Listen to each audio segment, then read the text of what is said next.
Joan and I live in Lagos. I'm a plant and gardening content writer for my website, plantsinTropicalSpaces.com. I write about enlivening living spaces with tropical plants. My aim is to inspire a DIY gardening culture in my community.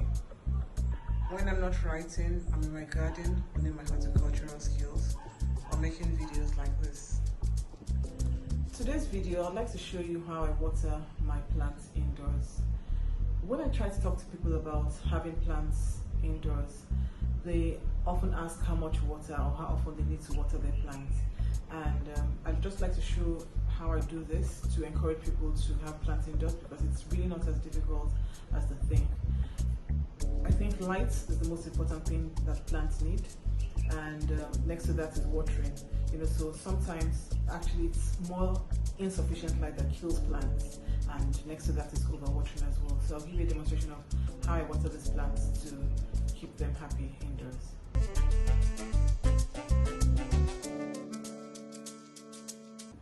So I'm going to start with my philodendron ball marks here. This plant is severely dehydrated. I mean, you can see it. It's quite easy to tell when some plants are dry just by looking at the shape of the plant, the profile of the plant. It's limp and it just sort of falls over. So this one is really, really dry. And then the pot is very light, and that's because there's no water anymore in it, so it feels quite light. Feeling the weight of the pot is not always the best way of telling if the plant is dry. You have to be used to the weight of the plant before you can tell that it's dry, because it's light. Okay, so it depends on what sort of potting medium you're using. It might be heavy even if it's dry, because it's a heavy potting medium. But this is definitely light. It's very dry and it feels quite light. So I'm going to water it. So I'm going to use rainwater. I like to use rainwater to water my plants when it's available during the rainy season. One, because rainwater is free of chlorides and bromides that are present in tap water that could burn the plant. And then rainwater also contains nutrients, especially nitrogen, which is fixed in rainwater during thunderstorms. So the way I water my plants is I water from the bottom up. So I fill a bowl like this with water. I fill the bowl with water like this.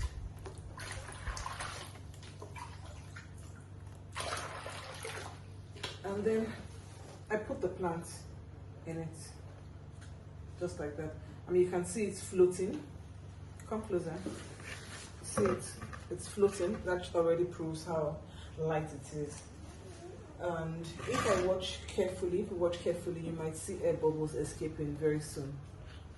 That already shows that the plant is dry.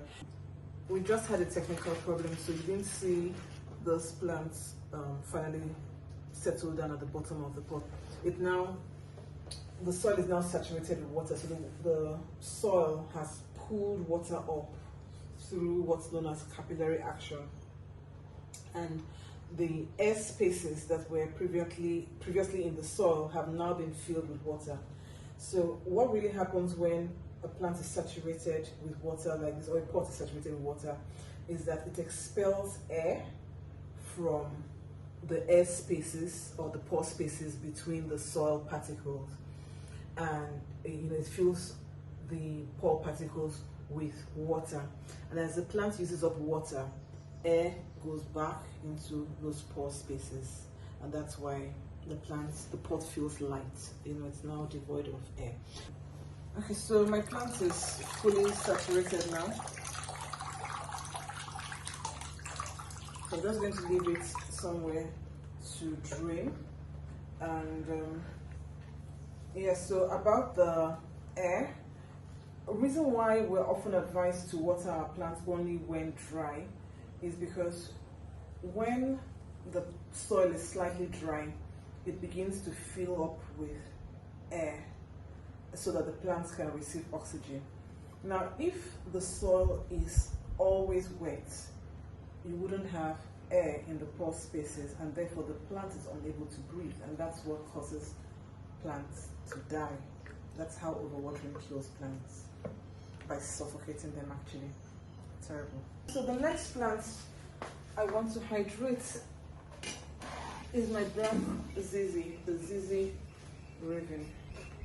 It feels quite dry. I know I haven't watered this plant in about a month, so it's really due for a drink. And there we go.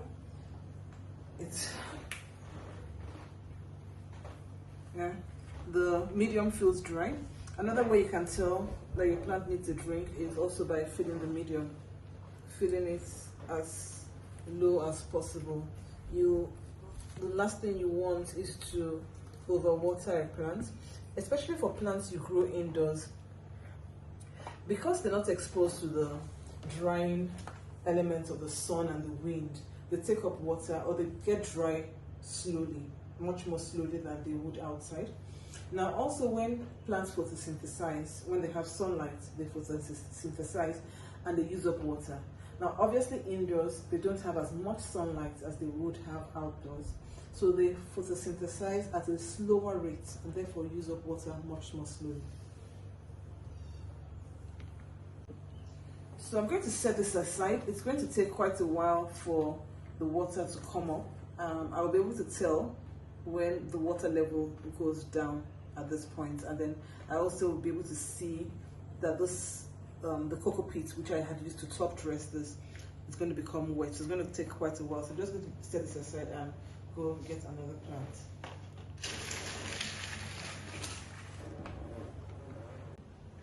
Alright, so the next plant I'd like to show you or talk about is the golden pothos. I have this growing in this small container here, and it's quite dry at the moment. You can see this is a sign that your plant is dry. When you walk into the room and you see the leaves curled up like this, you can tell. And when you go touch the leaves, they feel quite light, quite limp. So I can already tell this plant is dry and it needs a drink. So I'm going to give it a drink by bottom watering as well. Alright, so ball marks is well drained. I can now put it back where it came from, and by tomorrow morning it would have pecked up. By the way, it's just about 6 p.m. now. It's sunset, and let me explain something to you about the condition of this room. This room has one window facing west, so it gets a very good amount of light in the afternoons. So from about 12 o'clock till sunset, about 6 hours of bright, direct, indirect sunlight. And I have, because my plants are about 4 meters from the window, I have put this artificial LED lights, just white LED lights there, just to supplement. Right. So I've put some water in the bowl, and I'm going to put my plant in it. So it's floating for a while, and it's going to pull up that water, and then we'll start seeing water come to the surface. Another reason why I prefer to bottom water my plants is that because the plants are indoors, I don't want to get the foliage wet. Now, wet foliage can cause problems for plants indoors. I mean, I live in Lagos. It's an area of very high humidity, about 80% or more. So I really don't need to mist my plants, and I just need to get the roots. So what bottom watering does is that the roots that need the water the most are the ones that get the water first. If you water from the top, you get the water onto the leaves, and in some cases, if you're not careful, the water may not get to the roots. So sometimes you find that you're watering your plants and then the plant still looks dehydrated. The water has come up now. It's been pulled up through the soil, through the pore spaces between the soil particles.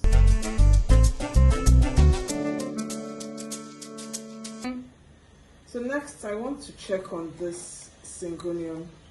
This is a syngonium podophyllum. It's the regular syngonium, but it's I think I found it growing in the garden and it looked quite white, so I brought it in, and it's been here for clearly over a year. It was quite a small plant and it's been growing very slowly.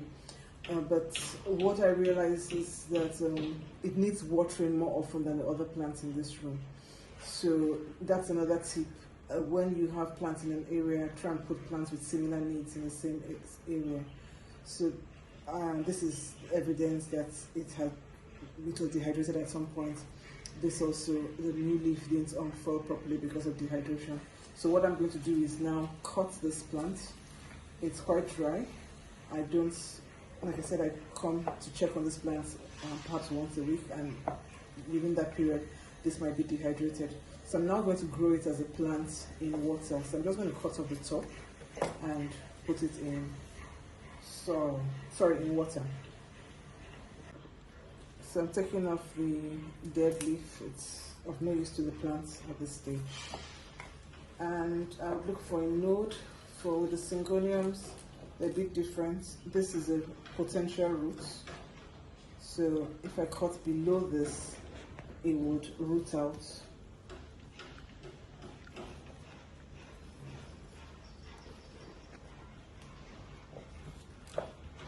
So can you see this?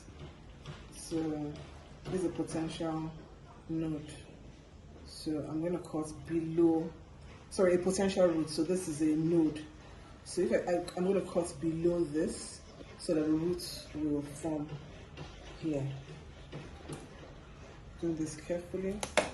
Yep, quite good. I did that, and I'm going to drop this in water. I could,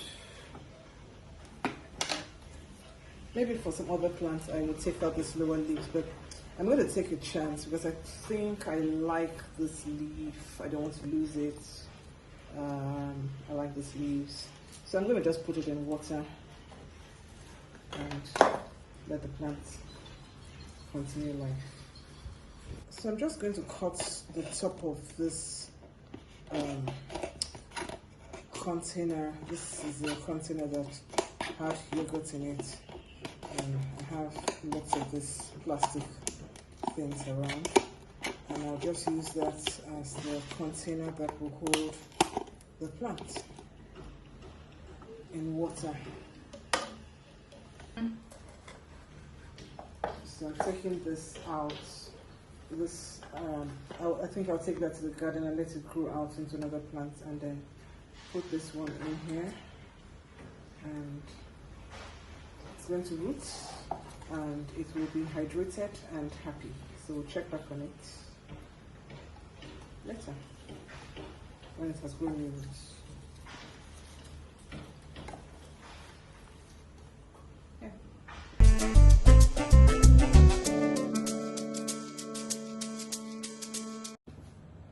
Alright, so I've just watered a few plants. I only come here to check on the plants, to water the plants really once a week. So it's not really as difficult as you might think. I don't need to water these plants every day. And the good thing about it is that the plants I have growing in here are not plants that will wilt if I don't water them for 2 or 3 days. And if I forget to come here, I don't get a chance to do it when I want to do it once a week. So a few more days will make a difference to most of these plants here, so it's fine. Alright, so thanks for watching. I hope you enjoyed this video. If you did, please remember to like and share the video with people who might find it interesting. I want to inspire a gardening culture, a DIY gardening culture in my community, so people can have plants in their homes, plants in their offices, and be comfortable knowing how to care for these plants. I've written a lot of articles on my website about the care for these plants, the specific plants I have in my care here. So you could check out my website as well, and send me a comment on Instagram. You can find me at Plant in Tropical Spaces. Send me a DM, and until the next video, take care. Bye.